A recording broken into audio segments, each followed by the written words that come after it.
They never used her real name in the records, just a number, patient 47. She was brought in after a carriage collision on the Old Post Road, suffered multiple fractured ribs and severe internal hemorrhaging. Standard trauma case for a facility like Hollow Hill in the year of our Lord 1913. For 3 days she remained semi-conscious. Our nurses documented her vitals every 4 hours. Blood pressure dropping, respiration shallow. But it was her words that unsettled the staff that night.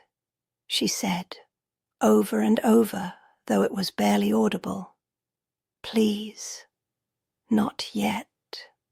On March 14th at 2:13 a.m., nurse Catherine Brennan recorded cessation of breathing. No fog on the hand mirror and no radial pulse detected.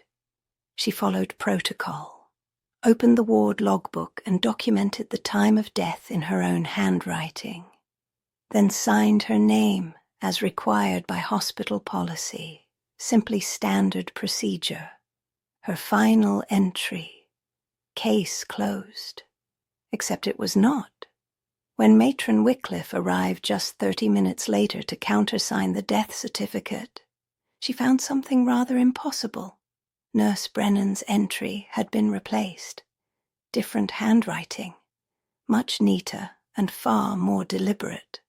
The words completely changed and now read, 2:13 a.m., pulse irregular, patient restless, requesting discharge. Brennan insisted she had written the death notification. Her hand was still cramped from gripping the pen, but the page told a different story. The matron examined the ink from the quill, completely dry as if it had been there for hours. They tore the page out that morning, burned it in the incinerator behind the laundry building, as they were completely unnerved. The next year, on March 14th, the entries somehow reappeared. Same handwriting, same words, on a completely blank page. They stopped keeping the logbook in that ward after 1920, but staff who have worked the East Wing night shift report the same phenomenon. At exactly 2:13 a.m., they hear it, the distinctive squeak of an old gurney wheel, rolling down the corridor, slow and deliberate, the distinct sound of someone being transported. But the hallway is always empty. Former orderly Marcus Webb gave his statement in 1987. I heard it clear as day. Checked every room. Nothing. But when I passed the old records room, the door was cracked open, and I swear I saw someone standing at the filing cabinet, a woman in an old hospital gown. She turned to look at me, and I saw her mouth move. Not yet. Then she was just gone. 3 nurses have quit after encountering the sound. 2 reported seeing a woman's silhouette near the abandoned ward registry. 1 claimed she found the old logbook, the one they supposedly destroyed, sitting open on an empty desk. Fresh ink still wet on the page. Medical historians who have studied Hollow Hill's archives note something else disturbing. No death certificate was ever filed for patient 47. No burial record. No next of kin notification.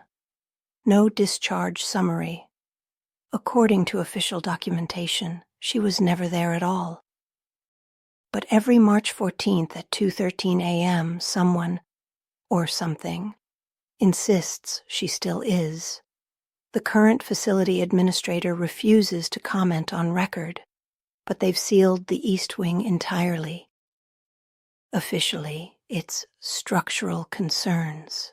The last person to access that corridor was a maintenance worker in 2019.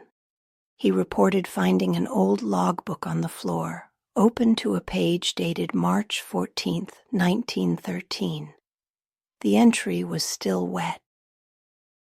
If you have information regarding patient 47's true identity or the whereabouts of the original ward logbook, contact us below.